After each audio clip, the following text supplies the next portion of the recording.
Bienvenidos a El arte de la danza. Hoy viajaremos a finales del siglo XIX y principios del XX para encontrarnos con una mujer que revolucionó la escena, no solo como bailarina, sino como inventora, técnica de luces, artista plástica y visionaria. Loie Fuller.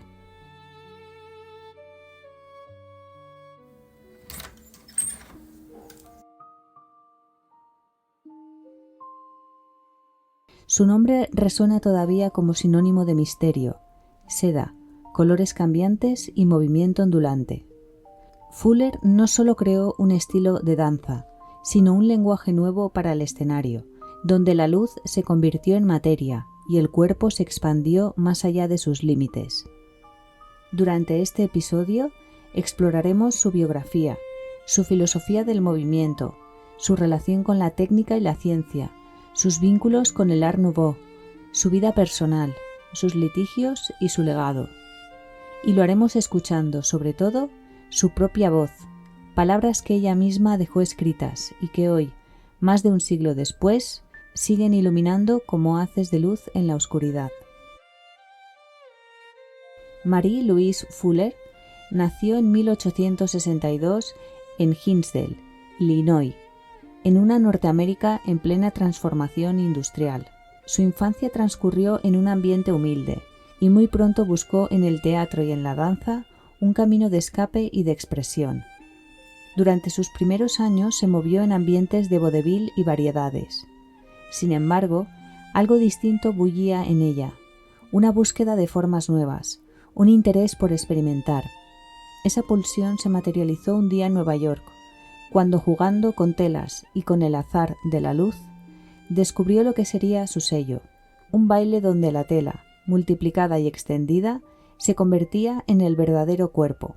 Ella misma narró aquel instante.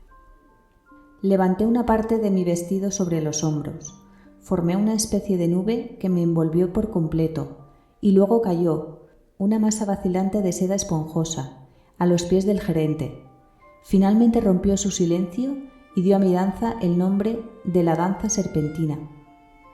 Ese momento fortuito marcó el inicio de su destino.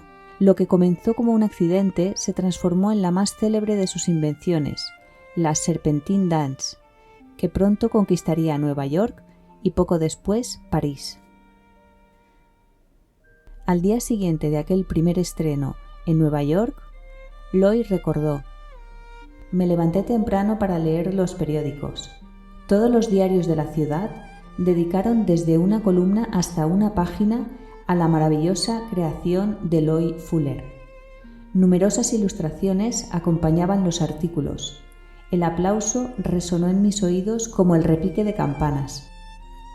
Ese repique nunca dejó de sonar. La crítica y el público quedaron fascinados.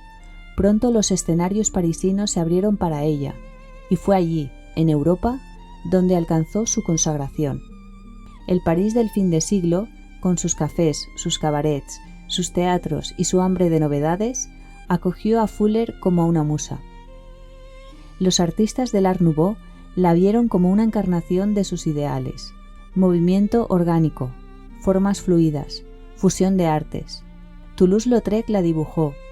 Los carteles de la época mostraban su silueta envuelta en telas infinitas, y el público abarrotaba los teatros para verla aparecer como una mariposa, una llama, un lirio o un remolino de niebla.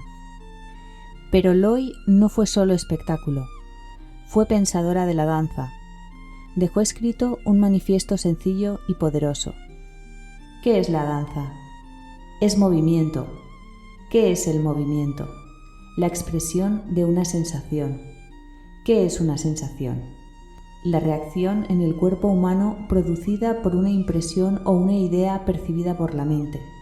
Para imprimir una idea intento, con mis movimientos, provocar su nacimiento en la mente del espectador, despertar su imaginación, para que esté preparada a recibir la imagen. Estas palabras nos muestran que Fuller entendía la danza no como relato, sino como energía pura. Su objetivo no era contar historias, sino suscitar imágenes interiores en quien observaba. Quería que el público completara la obra en su imaginación. Loy fue también inventora. Registró varias patentes en Estados Unidos y en Europa. En ellas describía sus mecanismos de vestuario y de iluminación. Uno de sus escritos técnicos dice: «Uso preferentemente luces eléctricas incandescentes y, disponiendo diversas lámparas coloreadas, es posible cambiar instantáneamente el tono de la escena de un color a otro, y combinando los primarios se producen otros colores». Era, en efecto, un laboratorio de cromatismo escénico.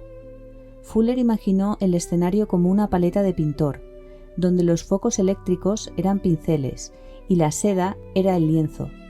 Así, el cuerpo no terminaba en la piel, se expandía en metros y metros de tela que vibraban al compás de la luz. Para lograrlo, diseñaba vestidos de decenas de metros de seda, reforzados con varillas que le permitían desplegar alas, espirales o remolinos. Al mover los brazos, las telas dibujaban formas imposibles. La luz, teñida de filtros y de bombillas coloreadas, convertía la seda en fuego, agua, humo o flor. Lo que el público veía era una metamorfosis constante. La bailarina desaparecía y lo que emergía era pura abstracción. Los pintores y escultores de la época reconocieron en Fuller la encarnación del ideal moderno. Toulouse-Lautrec la retrató en sus carteles. Rodin admiraba la fuerza plástica de sus formas. Los críticos la celebraban como la danza de la electricidad, la hija de un nuevo tiempo. Su imagen circuló en postales, grabados y fotografías, convirtiéndose en icono del Art Nouveau.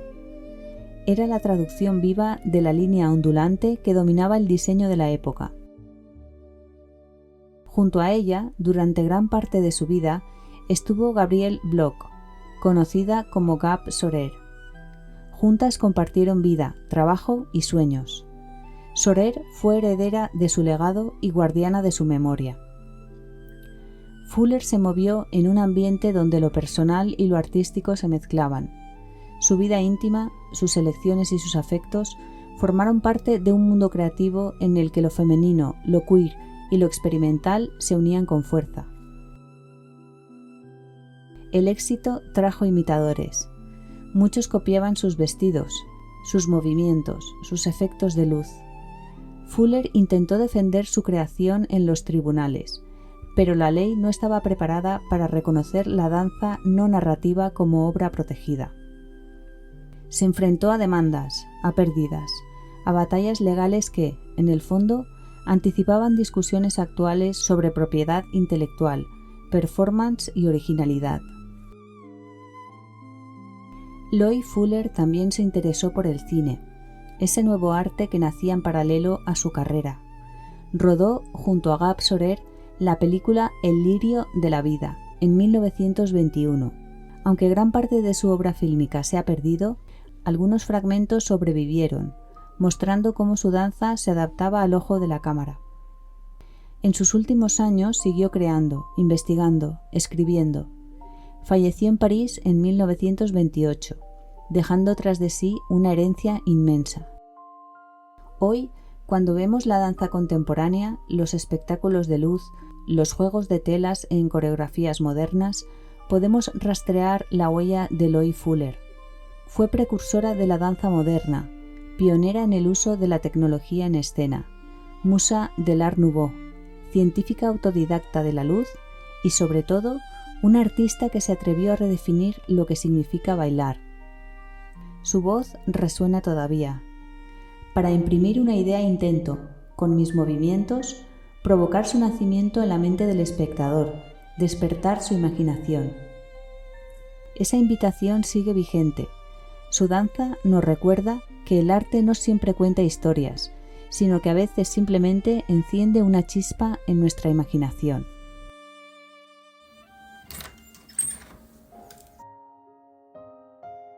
Hemos recorrido juntos la vida y obra de Loy Fuller, pionera absoluta, visionaria del movimiento y de la luz.